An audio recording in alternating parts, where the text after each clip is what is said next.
Antes de nós lermos o texto aqui, eu vou falar hoje sobre Maranata.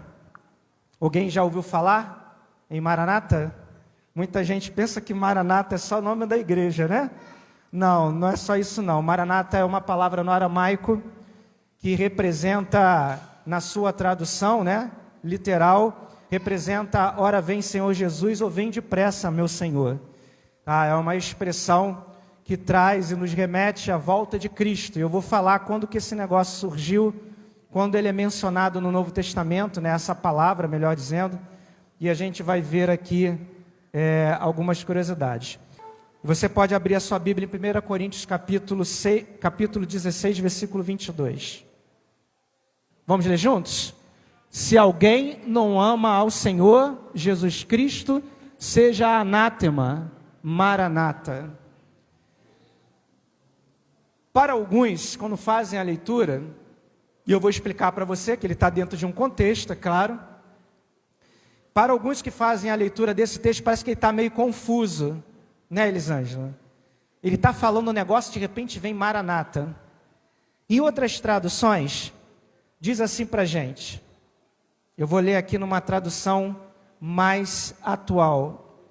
Se alguém não ama ao Senhor Jesus Cristo, seja amaldiçoado, Maranata, né? Você substituir a palavra anátema por amaldiçoado, você vê de uma forma assim até mais dura. O apóstolo Paulo, ele está terminando uma saudação da sua carta. Se você perceber, a primeira carta aos Coríntios, o texto que nós acabamos de ler, 16, 22, é o encerramento de uma carta. E essa carta que ele estava escrevendo, era uma carta para um povo que era muito rebelde. E ele está associando aqui o amor ao Senhor, ao desejo de viver uma vida de santidade. E ele chega ao ponto de amaldiçoar. Olha só, se você não ama o Senhor Jesus, seja maldito, Maranata.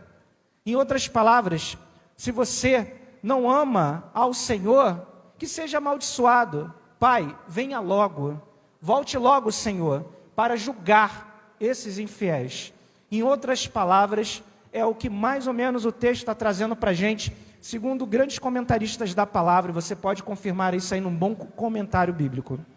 E aí, a partir daí, eu queria começar aqui hoje falando sobre Maranata, uma declaração de amor. Quando a gente olha para o texto, e eu falei aqui no início, a palavra Maranata, ela tem esse significado. É uma palavra no aramaico, uma língua bem antiga, tá? Uma língua bem antiga, de origem hebraica, e ela traz assim para a gente, ó, Maran mais Atá, que significa o quê? Significa Senhor vem, ou ainda Nosso Senhor está vindo. Vocês sabiam de uma novidade, um negócio muito interessante, que a gente descobre a partir do momento que a gente estuda a palavra? Vocês sabiam que Maranata era uma forma de saudação da igreja primitiva? Vocês já viram aqueles filmes bíblicos que as pessoas, quando se encontram, falam Shalom? Já viram? Se você for hoje em Israel, quando você passar, todo mundo, independente de ser um judeu, que é o nome dado àquele israelita que pratica o judaísmo, ou você sendo um cristão, ou você não sendo nada, apenas um israelita. Vocês sabiam que tem uma diferença nisso aí? Israelita é quem é cidadão de Israel, tá? Judeu é quem pratica a religião judaísmo, tá? Então, nem todo israelita é judeu, mas todo judeu que mora naquele local é um israelita, tá? Só para vocês entenderem e não confundirem as coisas. Então, queridos, todo judeu, ou melhor, todo israelita em Israel, se você se deparar com ele, você compra um sanduíche no fast food, ele vai receber o dinheiro, você vai receber lá o seu sanduíche, e ele vai, no final, vai falar para você assim, Shalom. O rapaz que pega a sua mala no hotel, ele, quando pegar a tua mala, ele vai te saudar, Shalom. Quando você entrar no avião, no aeroporto, no check-in, a menina vai te saudar com Shalom. E ela fala Shalom mesmo, é uma língua universal. Você vai entender, é Shalom não tem outra pronúncia, shalom, shalom. Então, muita gente quando vai para lá, fica disparando shalom para tudo quanto que é lado. Shalom, shalom, shalom, porque é como se fosse o thank you na língua inglesa quando você vai a algum local, principalmente de língua inglesa. Tá? Então, é um obrigado, uma saudação, serve também para você cumprimentar alguém. Na igreja primitiva, costumava-se fazer a saudação Maranata. Então, a igreja, quando se encontrava, era Maranata. Quando os irmãos se encontravam na rua, era Maranata. Quando se despediam, era Maranata. A igreja primitiva tinha como uma das suas saudações Maranata. Por que eles faziam isso? Porque a igreja estava se preparando para a volta de Jesus. Porque Jesus, quando subiu aos céus, ele falou que iria voltar. E os discípulos ensinaram para a igreja que Jesus está voltando. Então as pessoas viviam a expectativa da volta de Jesus. A igreja primitiva, 2000 anos atrás, ela vivia Maranata. Maranata era justiça, Maranata era o juízo de Deus, Maranata era o reconhecimento da fidelidade do justo, Maranata era uma promessa do Messias em que ele iria voltar e levar a sua igreja. Maranata também era um consolo, trazia para a igreja primitiva a certeza que o Senhor, ele é justo e ele é juiz, e ele vai voltar e julgar. Vai julgar mediante as obras, mediante a vida que cada um vivia, mediante aqueles que julgavam, perseguia, matava, torturava a igreja. Então a palavra Maranata, ela representava o amor. Por isso que Paulo, quando declara aqui nessa carta paulina, que aquele que não ama o Senhor seja amaldiçoado, Maranata, ele estava naquele momento usando desse, vamos dizer assim, dessa forma de expressão que era muito comum naquela época. Se você não ama o Senhor, que seja amaldiçoado. Senhor, Maranata, venha logo para julgar esse povo e resgatar a tua igreja desse sofrimento. Interessante que quando eu comecei a pesquisar sobre esse termo, eu vi que a igreja primitiva, quando eu falo a igreja primitiva, não é a igreja da época das cavernas não, tá, irmãos? É a igreja de 2000 anos atrás, que existia lá na vida dos apóstolos, no momento lá em que Atos foi escrito. Então, aquela igreja chamada igreja primitiva, era uma igreja que tinha identidade. Ela vivia a identidade, ela não negociava os seus princípios. Eu estava falando ali antes do culto, na verdade, Marcelo estava conversando comigo, e ele, sem saber o que eu ia pregar, ele estava conversando ali, e estava falando algumas coisas, e estava realmente batendo com tudo que eu ia pregar hoje, sobre a igreja perdendo a sua identidade. Nós estamos perdendo a nossa identidade, e vai chegar, infelizmente, um tempo em que a gente não vai nem se reconhecer no meio da sociedade, porque antes a gente conhecia quem era um cristão. As pessoas perguntavam assim: tu é crente, né? Tu é crente. Eles reconheciam a gente pela forma como nós nos vestimos, pela forma como nós falávamos, pelo livro preto, que mudou de cor, né? Sem preconceito, né? Um livro de várias cores, mas aquele livro grande, diferenciado, pela forma como nós nos comportávamos. Hoje, infelizmente, a gente está passando quase que um agente secreto, um espião no meio da população, não de propósito, mas envergonhado, né? De forma vergonhosa, constrangedora. Porque hoje, a figura de um pastor e de um corrupto não tem tanta diferença. A vida de uma mulher cristã e de uma mulher sem caráter, sem pudor, não tem sido tão diferente de um homem fiel, de um homem cumpridor dos seus deveres, de um homem de caráter para um mau caráter. Às vezes a gente encontra lá fora pessoas com mais caráter do que pessoas que estão aqui dentro, de uma forma, claro, ilustrativa, sem julgar a igreja amada, mas de uma forma generalizada às igrejas, tá bom? Então, quando a gente olha por essa afirmação Maranata, ela é muito mais do que um pedido, um clamor, muito mais do que uma senha para identificar um cristão daquela época. Mas Maranata é uma identidade. Quando nós somos uma igreja que declara Maranata, não a igreja Maranata, tá? Mas a igreja que declara Maranata, a Batista Mananciais ou outra denominação, nós estamos trazendo para cada um de nós a identidade da igreja. que é a igreja que espera o noivo, que espera o Senhor Jesus. Quando a gente olha essa matéria aqui da ciência, e a gente percebe que, não sei por que começou em 2020, mas vários eventos, sem estar aqui na teoria da conspiração, tentando engordar essa frente, não é o meu objetivo, tá? Mas você percebe que no ano de pandemia, a Terra gira mais rápido. E a partir dela, então, a Terra começa a girar cada vez mais rápido. E dizendo que os dias serão mais curtos. E se isso continuar assim, cada ano que passa, nós vamos perder mais milésimos e milionésimos e bilionésimos de segundo na nossa contagem da rotação da Terra. Ao ponto, se isso acumular, esses bilionésimos acumulados de mais bilionésimos por dia, talvez a gente precisa fazer algumas correções no nosso relógio. Olha só que coisa, irmãos.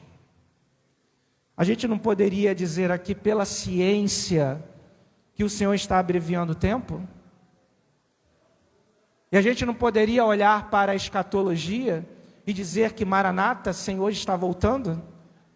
A gente não poderia também afirmar, segundo a ciência e a teologia, através da palavra de Deus e através de confirmações científicas, que aquilo que a igreja de Atos clamava há 2000 anos atrás, que o apóstolo Paulo clamou lá, aproximadamente 60 anos depois de Cristo, o Senhor está atendendo a oração do seu povo? Porque cada um que dizia Maranata estava chamando o Senhor para voltar.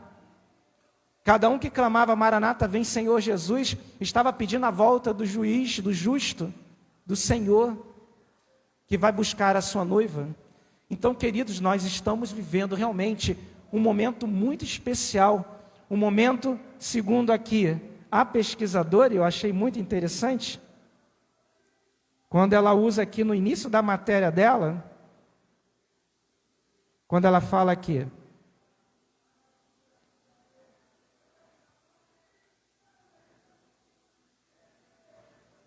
deu ruim aqui, acho que eu desliguei errado. Depois você me passa aqui, tal. Deu ruim aqui.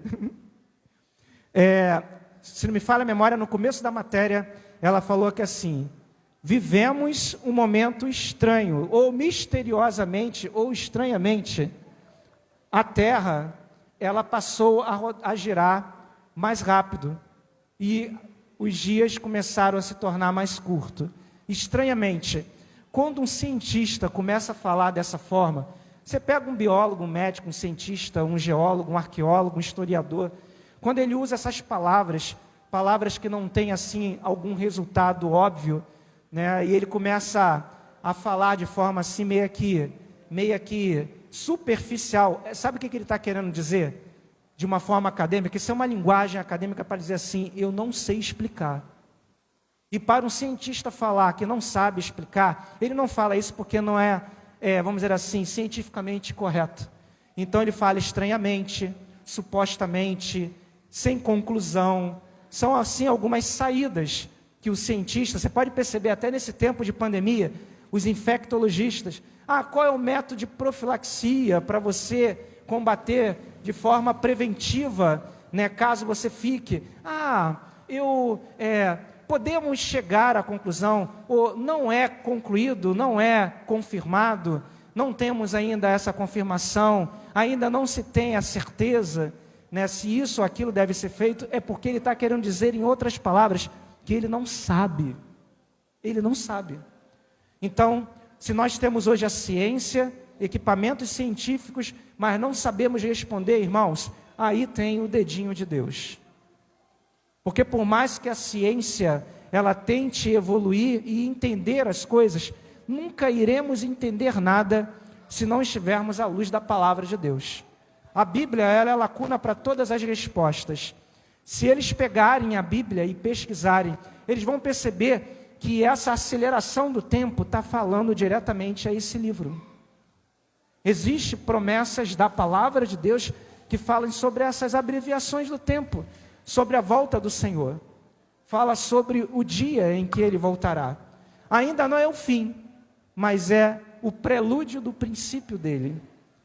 E quando nós falamos sobre isso, irmãos, é muito importante nós estarmos preparados para a volta do Senhor. Por isso, esse mês de janeiro, nós vamos falar sobre escatologia. Não para assustar vocês ou para engrossar lá a frente daqueles que gostam de conspirar, de ganhar, muito holofote sobre questões do fim do mundo. Não quero assustar vocês. Mas vocês precisam estar preparados que nós estamos dentro de um cenário que está se formando. E esse cenário é da volta de Jesus. E se você não estiver pronto para Ele, para a sua volta, você vai ser deixado para trás. E aí você pode conjecturar várias teorias do arrebatamento. Se você pegar uma delas, os cenários são de filme de terror. Imagina você ficar. Imagina você vir para a igreja e não me encontrar aqui. Em nome de Jesus eu não vou ficar aqui não. Você bater na igreja e ter que arrombar as portas para fazer um culto, porque não tem mais ninguém. Joel foi para a glória. Não tem mais ninguém da igreja para abrir a porta. E você tem que arrombar a igreja para você fazer culto. Porque a igreja vai subir. E você vai desejar. Interessante que nós vivemos isso, irmãos, nesse tempo de pandemia. Nós ficamos 128 dias fechados. Tinha gente brigando para entrar na igreja. Eu vi isso acontecer aqui. A gente chegava aqui, se trancava para fazer as lives. Pastor, deixa eu entrar. Irmão, não pode, é pandemia. Pastor, deixa eu entrar. Tá bom, irmão, entra lá e fica lá no cantinho. Faz de conta que eu não estou te vendo. Fica quieto. Ninguém pode saber que que a gente está gravando com você aqui dentro. Era esse o desespero. A polícia batendo no portão da igreja, perguntando: pastor, recebemos uma denúncia, não pode ter culto, o senhor sabe, né? E eu ter que abrir a porta para o sargento entrar a hora da janelinha. Ele: não está tendo culto não? Aí eu falei: quem te denunciou, estava certo, está tendo culto. Só que está tendo culto só com o pastor e as pessoas que estão participando, a igreja está fechada. Pastor, desculpa, tudo bem, tranquilo. Recebemos nesse tempo de pandemia as 2 denúncias. E durante 2 vezes a polícia veio aqui para saber se nós estávamos funcionando. Porque, claro, quem passava lá fora escutava um maior barulhão aqui. Porque para fazer as gravações a gente precisava ligar tudo. Tinha que ter todos os instrumentos funcionando. Então quem passava lá fora pensava que estava rolando um culto. Mas na verdade só tinha eu, a câmera e mais meia dúzia de pessoas aqui espalhada num espaço que cabe aqui, 180, quase 200 pessoas já ficaram aqui dentro. Mas nós vimos durante esse período de pandemia que as pessoas estavam brigando para vir ao culto. E até hoje a gente vê isso. Mas isso é bom, tá, irmão? Isso não é ruim, não. Sinal que você ama a Deus. E você ama estar na comunhão do corpo de Cristo. Mas isso, irmãos, ficou muito mais acentuado nesse período do impedimento. Quando a gente não teve como estar aqui. Imagina quando Jesus voltar e outros ficarem. A Bíblia fala que vão ficar. Muita gente que frequenta a igreja vai ficar. E eu estou falando que frequenta porque, na verdade, nunca foram cristãos. Foram pessoas que frequentavam a igreja. E quando você vê escatologicamente a volta de Cristo, a Bíblia fala que vai ficar um no campo, o outro vai subir. Um outro vai estar lá malhando trigo e vai ficar. Um outro vai estar e vai ficar. Ou seja, sempre falando que fica um e outro vai. Fica uma quantidade e outra fica. A parábola das 10 virgens é outro grande exemplo. Eram 10, ficaram 5 e entraram 5. Ou seja, irmãos, é 50. A Bíblia está deixando bem claro para a gente, dando algumas pistas. Metade dessa turma toda que se diz cristã vai ficar. E não sou eu que estou especulando isso, a Bíblia está falando na proporção. É matemática, meio a meio. Sabe por quê, queridos? Muitos estão sendo chamados. As fileiras estão engrossando. Nunca houve tantas pessoas se dizendo cristãs e se apresentando, seja nas mídias ou até mesmo na sua família. Mas de fato viver um amor genuíno de Jesus e amando verdadeiramente o Evangelho, essas pessoas são poucas. E não começa de agora, isso já vem lá desde o apóstolo Paulo. Ele está amaldiçoando aqueles, ele libera uma palavra de maldição. Se você não ama o Senhor, seja maldito. Volta logo, Senhor, vem logo julgar isso. Vem logo porque não dá mais. Essa foi a palavra de repúdio do apóstolo Paulo no final da sua carta. Ele já estava sem paciência. E quando nós olhamos esse texto, a gente vai perceber aqui alguns motivos que poderiam deixar você fora do céu. Alguns motivos que na volta, no Maranata, na volta do Senhor Jesus, você poderia ficar. Eu não estou julgando que você vai ficar, mas você pode ficar se você cometer pelo menos um desses erros. Quer ver aqui, eu encontrei na Bíblia, o texto bíblico diz para a gente que se alguém não ama o Senhor, ele seja rejeitado, ele seja amaldiçoado. Ou seja, será amaldiçoado na volta do Senhor Jesus. O que é uma maldição, irmãos? Uma maldição não é uma tragédia imputada sobre a nossa vida? Não é assim?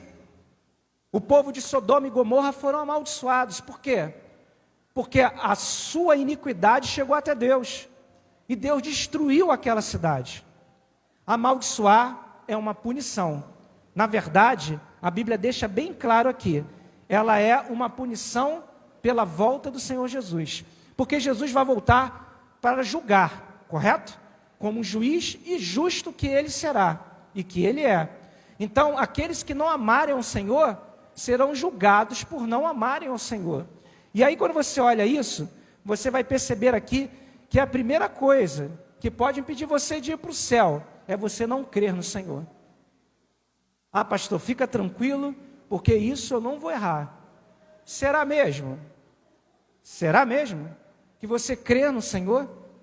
Interessante que crer na Bíblia está ligado diretamente a amor. Você viu o apóstolo Paulo aqui dando a dica? Crer, ele já está ligado diretamente a amor. E aí você vai entender porque Jesus pergunta para Pedro 3 vezes. Pedro, tu me amas? Pedro, tu me amas? Pedro, tu me amas? Por que ele pergunta? Porque o amor aqui, ele expressa, irmãos, a fidelidade. Ele expressa a adoração, ele expressa aquilo que nós precisamos ter, e tem muito crente que não ama o Senhor. Sabe por que não ama o Senhor? Olha a segunda coisa que pode impedir você de entrar no céu. Quando nós olhamos aqui, tem aqui uma série de coisas, eu separei até algumas, não vou nem falar todas, mas vou pegar apenas algumas coisas. Não crer no Senhor Jesus é a primeira. Segundo, queridos, é você não ter estabilidade na sua fé. O que é ter estabilidade na fé?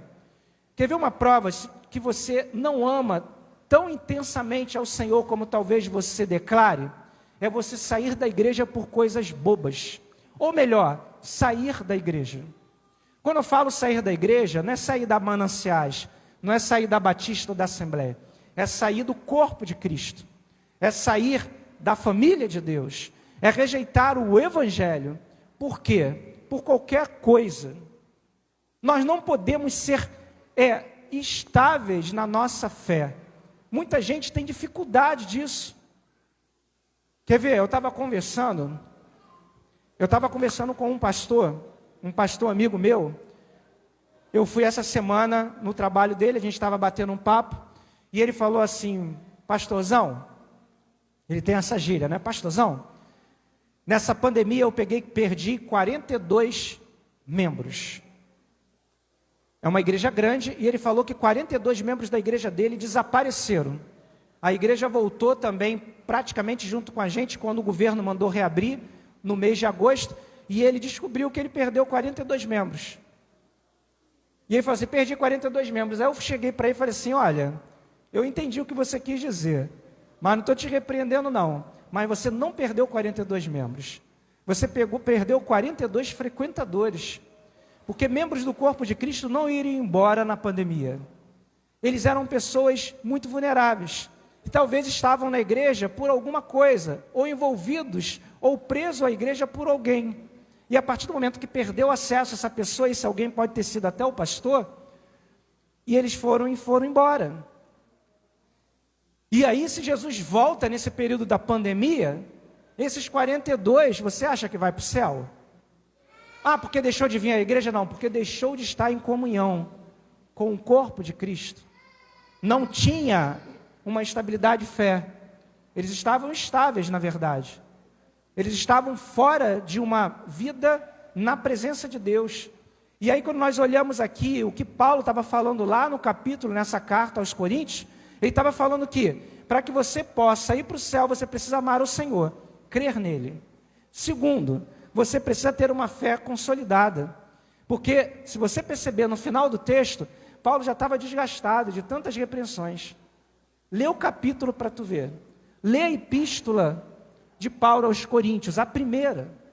Você vai ver que Paulo cansou. Paulo estava cansando. Paulo falou sobre amor. Paulo falou sobre a ceia.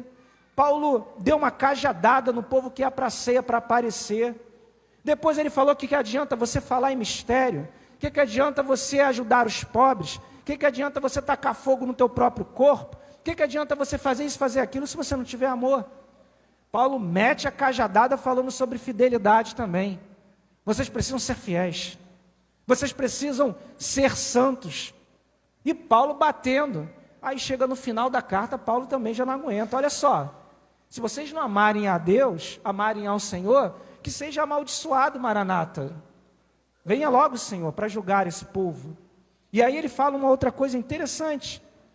Se você pegar, quando você não acredita em Deus, de fato, né, não crê nele. Crer não é apenas você acreditar, mas é você viver o que você crê. Se você não tem uma fé alicerçada, olha só, vê se não bate direitinho. Você não vai dar créditos à palavra de Deus. Se você não ama, se você não tem uma fé sólida, você vai dar crédito no que a palavra de Deus fala? Acabei de ler aqui uma matéria. Ó, a ciência está falando que o ano passado, a Terra girou mais rápido, desde quando começaram a contar esse negócio num relógio atômico na década de 60. E realmente está vendo os maremotos, os terremotos, porque a Terra, ela gira numa sequência. Existe lá os movimentos, né, que a gente aprende lá na Tiateteca, né? Na história, na aula de geografia, não é verdade, filho? Rotação e translação. Se alguma coisa nesses sistemas de rotação e de translação, se houver alteração, toca o terror. Vai começar a acontecer fenômenos naturais e a Terra vai começar a entrar em colapso. Se a Terra rodar um pouquinho mais rápido, um pouquinho mais lento, o negócio dá ruim. Se a Lua ficar um pouquinho mais distante, um pouquinho mais perto, o mundo vai acabar, irmãos. Tudo, existe uma lei natural e tudo é regido por essa lei. Quando alguma coisa altera, alguma coisa fica diferente. E a ciência está dizendo que os tempos estão sendo abreviados. Isso é uma das evidências, é uma das coisas que a gente pode fazer como leitura. Por que isso? Porque, irmãos, se nós não vivermos esse tempo de abreviar tempo, até aqueles que são salvos irão se perder. Porque as pessoas estão muito vulneráveis. Uma pandemia, não menosprezando, tá, a magnitude dessa doença, mas devido a uma pandemia, muitas pessoas se desesperaram, estão se desesperando e abandonando a sua fé. Imagine quando as coisas começarem a piorar. O Senhor, por muito nos amar, irmãos, está abreviando o tempo. E essa abreviação é para que a gente se prepare. Nós precisamos dar crédito à palavra de Deus. Hoje as pessoas não querem mais ouvir a palavra de Deus. Essa semana eu estava ouvindo um culto. Na verdade, eu ouvi esse culto não de propósito, mas foi por acaso. Estava na minha casa e ouvi um culto acontecendo num lugar. E aí, da minha janela, eu tinha como contemplar esse culto sendo realizado. E eu confesso para vocês que eu acompanhei ele do começo até o fim. Mas acompanhei não com crítica, mas acompanhei com desejo de receber alguma coisa. Falei assim, amém. Como hoje não tem nada, eu vou assistir esse culto aqui. E aí fechei minha janela bem fechadinha, desliguei a minha luz, encostei e fiquei assistindo o culto. Todo o tempo. Queridos, eu vi um momento de ministração, amém. Eu vi um momento de oração, amém. Eu vi um momento até de libertação, amém. O Senhor também veio para libertar os cativos. Mas, irmãos, eu não ouvi a palavra. E quando alguém pegou para ministrar, eu não conseguia entender. Porque a pessoa com meia dúzia de palavras liberava uma outra palavra. E eu tentava entender e me esforçava para isso. Não estou questionando a liturgia nem a forma de espiritualidade de nenhuma igreja, ministério ou de nenhum cristão. Não é o meu papel, eu não devo fazer isso. Mas, irmãos, Vamos cair na real? Nós estamos atrás de sinais. Nós estamos atrás de prodígios. Nós estamos atrás de prosperidade. Nós estamos atrás de movimento. Mas nós não estamos atrás do conhecimento. E a palavra de Deus associa diretamente a conquista ao conhecimento. Quer base bíblica para isso? Josué capítulo 1, versículo 8. A igreja não está atrás do conhecimento. Irmãos, conhecimento não destrói a fé. Pelo contrário, o conhecimento alimenta a nossa fé. E a igreja precisa aprender a buscar na palavra. Nós estamos sim perdendo a nossa identidade. Nós estamos sim perdendo tempo. Porque a palavra de Deus, ela está sendo cada vez menos pregada. E outras coisas estão sendo cada vez mais sendo realizadas e substituindo essa palavra que precisa ser pregada. Não importa a tua liturgia, a forma que tu tem, a tua experiência. Você pode falar, você pode fazer, você pode até mover, mas você não pode abrir mão da palavra. Porque a palavra é que nos liberta. É pelo poder da palavra que somos salvos. Ela revela a graça de Deus, através do seu Filho Jesus. E é por ela que nós alcançamos a salvação. E é por ela que nós seremos justificados. É o que diz lá na carta do apóstolo Paulo aos Romanos. Somos justificados por ela. Não somos justificados por os meus movimentos. Não somos justificados pelo que nós temos a oferecer. Mas somos justificados por Cristo. E aí quando nós olhamos isso, Paulo já chega falando. Desculpa a expressão da palavra. Falando numa linguagem mais adaptada. Ele já chega chutando a porta. No final do seu capítulo. Da sua carta. Ele já não aguenta mais. E ele libera uma palavra que para um apóstolo, ele libera uma palavra para um líder, que é uma coisa muito séria. Eu não ouso liberar isso. Eu nunca liberei uma palavra dessa, irmãos. Seja amaldiçoada a tua vida. Uma palavra muito forte. Quando um apóstolo de Cristo libera uma palavra dessa, é porque ali ele está impetrando o juízo de Deus sobre a vida daquele povo. Ó, estou limpando aqui a poeira do meu pé, sacudindo a poeira do meu corpo e me retirando. E agora, que vocês se acertem agora com o Senhor. Porque o que ele podia fazer, ele já tinha feito. E agora, é cada um por si. Porque era um povo que tinha abandonado a palavra. Eles tinham muitos movimentos dentro deles. Tinha um povo que seguia um, que seguia o outro. Tinha um povo que queria transformar a igreja numa outra igreja. Ensinar uma outra coisa que não tinha sido ensinada. Tinha um povo que fazia um culto de uma forma e outro culto de outro. E Paulo estava alertando a igreja para essa perda da sua identidade. Se você olhar para o texto aqui, você vai perceber também uma outra coisa. E essa daqui eu acho, irmãos, que é a mais séria. E essa daqui eu acho que é a mais séria. Sabe qual é? Viver na prática do pecado. Paulo identificou na carta dele que a igreja estava na prática do pecado. Porque quando você não ama alguém, você trai esse alguém. Não é verdade? Alguém, na sua sã consciência, vai acreditar que um homem que ama uma mulher trai essa mulher? Ele pode ter um sentimento confuso, mas ele precisa se acertar nesses sentimentos. Você acha que uma mulher que ama o seu marido trai o seu marido? Quem ama não trai. Talvez você tenha uma paixão, uma admiração, algum sentimento. Ou talvez alguma coisa na tua vida tenha tirado esse verdadeiro sentido. Ah, pastor, mas eu já traí e amo a minha mulher.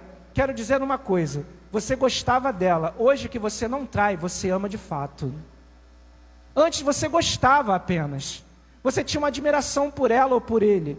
Mas a partir do momento que você deixou de trair, você deixou de traí-la, aí você de fato começou a amar. Paulo estava falando sobre isso. Aquela igreja que gostava de Jesus, que gostava de Deus. E ele exorta ela, vocês precisam amar ao Senhor. Caso contrário, que vocês sejam amaldiçoados. E aí, quando nós olhamos para o texto, ele fala sobre a prática do pecado. E a Bíblia é muito dura quando fala sobre isso. Quer ver? Queria encerrar a palavra de hoje com Apocalipse 22, 15. Queria pedir lá a turma para colocar para a gente. Apocalipse 22, 15. Coloca para a gente aí, Samara, ou Duda.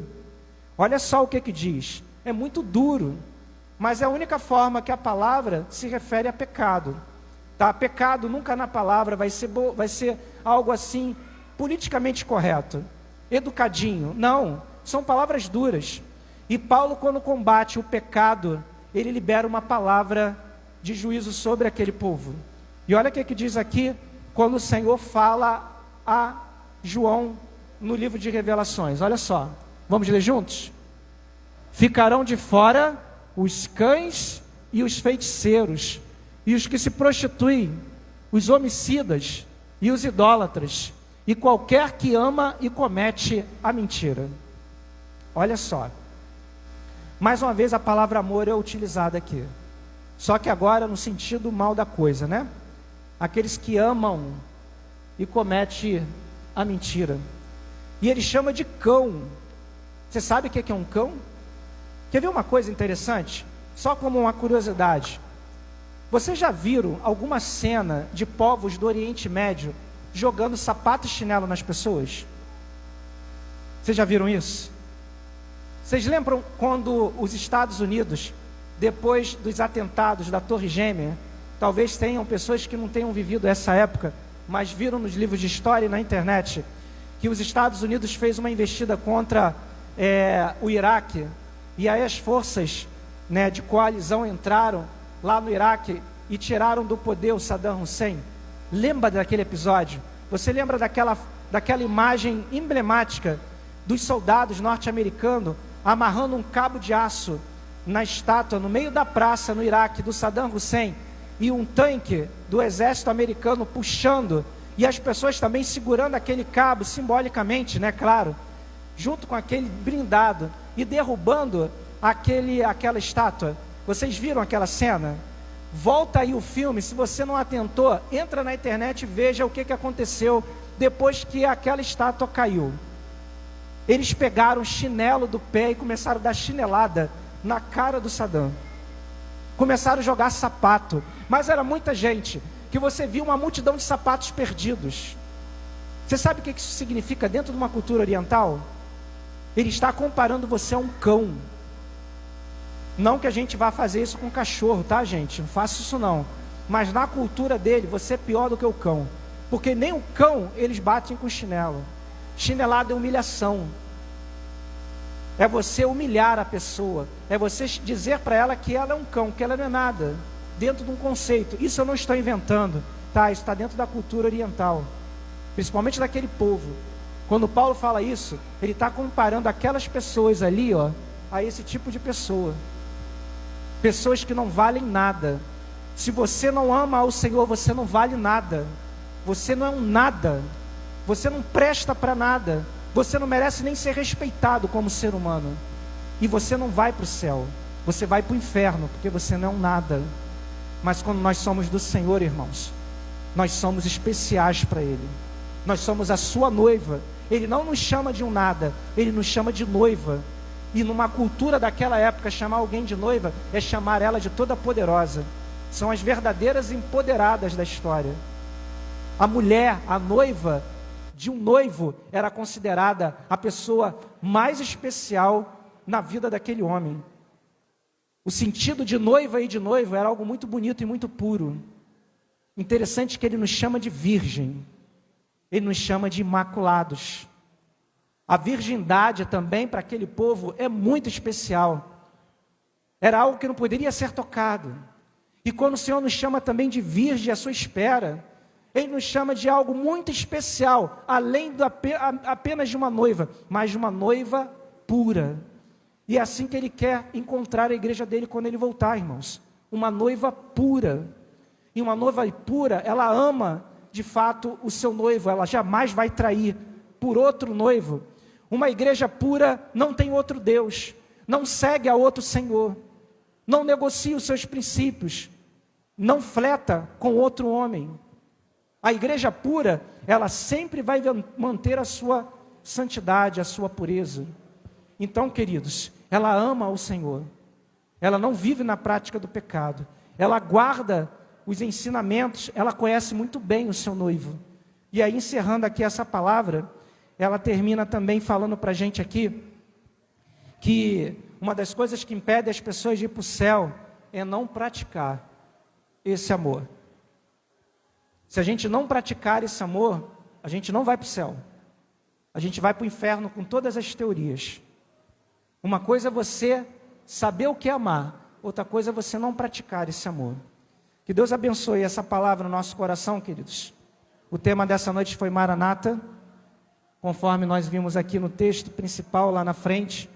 Maranata, uma declaração de amor. Então, declare Maranata. Mas você só vai declarar de fato isso se você de fato estiver preparado para receber Ele.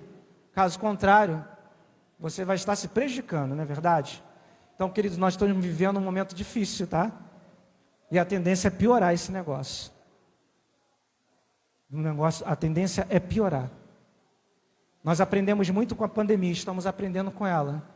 E temos que observar os próximos capítulos. E a gente precisa ficar atento ao que vai acontecer daqui por diante. Irmãos, não importa o que vai acontecer, importa que nós temos que estar juntos, estar firmes na mesma fé. Essa igreja, ela não vai poder ser uma igreja de altos e baixos, de pessoas que entram e saem. Nós vamos precisar ser uma igreja que estuda a Bíblia, que permanece firme. Se nós não estivermos juntos, irmãos, vamos ficar pelo caminho. A igreja precisa estar junta. A igreja vai ser muito mais seletiva. Talvez a gente não seja aquela igreja como nós vivíamos no passado, de muitas conversões, mas os poucos que se converterem vão ficar, na medida daqueles que aceitarem a Cristo. Talvez a gente não veja aí, como eu vi aqui, fiz um levantamento, em 2009, 55 pessoas aceitaram a Jesus, de 1º de janeiro a 31 de dezembro de 2009. Anotado pela secretária da igreja e visitado pelos irmãos e diáconos, 55 pessoas. Foram 22 batismos. Foram muita gente. E a gente só começou a ver os anos passando. 2010 foram apenas 35. 2011 já caiu, eu não me lembro. 2012 caiu também. Eu me lembro 2017 e 2018. Não é verdade? A turminha nova aí, né, que se batizou. Foram 9 pessoas. Lincoln aí, tinha também aí Simone, depois teve Joel e Cris. Irmãos, essa foi a última turma da igreja. Não tem mais batismo. Já tem 2 anos.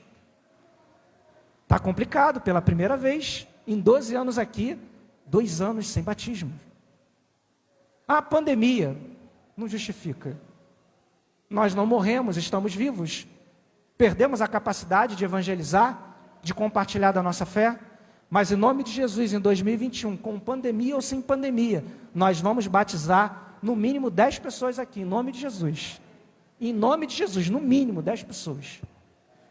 E a gente precisa aumentar esse número. E você tem papel importante para alcançar vidas para a gente batizar, nesse período que nós estamos vivendo. Amém, queridos? Vamos ficar de pé. Vamos apresentar nossas vidas ao Senhor Jesus, como igreja aqui reunida, somos igreja, como igreja de Cristo. Vamos levantar um clamor para que o Senhor tenha misericórdia de cada um de nós. Vamos declarar: Maranata, venha logo, Senhor Jesus. Venha já levar a tua igreja. Não nos deixe passar por esse momento de atribulação, esse momento de perseguição, esse momento de apostasia, em que muitos estão abandonando a sua fé, em que as pessoas estão olhando para cada um de nós, não estão mais nos respeitando, nem nos vendo como pessoas que possam fazer a diferença, mas estão nos vendo como problemas. Quando nós falamos que somos crentes, quando nós falamos que somos diáconos, quando nós falamos que somos pastores, líderes na casa do Senhor, as pessoas nos veem com uma ameaça, da ordem, como uma ameaça da ciência, como uma ameaça do progresso, da inclusão. Somos sempre o contrário de tudo isso. Isso já é o princípio, o ensaio da perseguição da igreja. Precisamos ter o rótulo, precisamos ter essas marcas negativas, para que a sociedade possa endossar quando começarem a nos perseguir, para que a sociedade possa nos entregar no momento em que começarmos a sermos rejeitados por elas mesmas. Então vamos começar a orar ao Senhor e pedir ao Senhor que nos guarde e que nos prepare para a volta dele. Amém? Glória a Deus. Curva a tua cabeça, vamos orar nesse momento. Pai querido, diante da Tua presença, Senhor, nós queremos nesse momento apresentar as nossas vidas a Ti, ó Pai. Queremos pedir nesse momento agora, ó Pai, que o Senhor esteja tirando, ó Deus, o pecado da nossa vida, a prática do pecado. Nós queremos renunciar, ó Pai, o que a nossa carne tem feito. Começando da minha vida, Senhor, em nome de Jesus, a vida de cada irmão aqui, até o mais novinho. Nós renunciamos à prática do pecado. Mesmo que os nossos corpos, mesmo que tenhamos motivos até equivocados para fazer, mas nós entendemos, ó Pai, que isso não é do Senhor, que isso não vem de Ti e tem nos afastado da Tua presença. Pai, em nome de Jesus, nós renunciamos à prática do pecado na nossa vida. Vá tirando isso que nós estamos apresentando para o Senhor agora, ó Pai, em nome de Jesus. Aquilo que nós temos feito que não tem agradado o Senhor. Pai querido, derrama o Teu sangue sobre as nossas vidas. Prepara a Tua igreja para esse momento especial que é a Tua volta. Assim como a igreja de Atos, a todo dia lembrava da Tua volta e vivia em santidade. Talvez seja isso que falte à Tua igreja hoje. Lembrar a Tua volta a cada dia para viver em santidade, como se vivêssemos o último dia da nossa vida. Temos brincado muito, temos levado de forma muito avacalhada a Tua volta, ao ponto de nem mais orarmos, porque acreditamos que não vai ser agora, não foi antes, não vai ser agora e vai demorar ainda. E isso tem levado a Tua igreja a viver momentos de afastamento, porque não estamos vigilantes, não estamos preocupados, estamos muito relaxados, estamos muito à vontade, a Tua palavra não é mais pregada, por isso não sabemos sobre isso. Buscamos apenas benefícios, movimentos, sinais, prodígios, e esquecemos da Tua palavra, e ela nos ensina para estarmos preparados. Ó Deus, abençoa a Tua igreja, Senhor. Tenha misericórdia daqueles que pararam de pregar sobre inferno, que pararam de pregar sobre pecado, que pararam de pregar sobre condenação eterna, e agora vivem pregando uma graça barata, uma graça de graça, uma graça engraçada, uma graça de alta ajuda, uma graça que todo mundo gosta, que é politicamente correta, uma graça social. Que possamos pregar a graça salvadora, a graça que teve preço, a graça que custa caro, a graça que nos tira do juízo, a graça que nos leva à eternidade com Cristo, a graça que nos salva. Pai querido, ensina a Tua igreja a valorizar isso, porque infelizmente a começar da igreja, ela não valoriza esse discurso, ela não valoriza essa mensagem, ela não valoriza aqueles que pregam isso. Elas saem dessas igrejas e vão ouvir a graça barata, a graça engraçada, a graça cômica dos animadores de palco, daqueles que querem te dar alguma coisa, oferecer alguma coisa, aquela que não precisa de ter esforço, não precisa viver vida de santidade. É a chamada graça barata. Pai querido, tenha misericórdia de nós. Abençoa a Tua igreja e nos ensina a valorizar a verdadeira graça. Nos ensina a valorizar a Cristo. Muito obrigado, Senhor. Abençoe a Tua igreja e todos que estão nos assistindo nesse momento. É a oração que nós te fazemos. E que o amor de Deus, o nosso Pai, e a graça consoladora do Espírito Santo de Deus esteja sobre cada um aqui hoje e para todo sempre. E a igreja diz: Maranata, vem Senhor Jesus. Amém. Uma salva de palmas ao Senhor. Glória a Deus. Amém.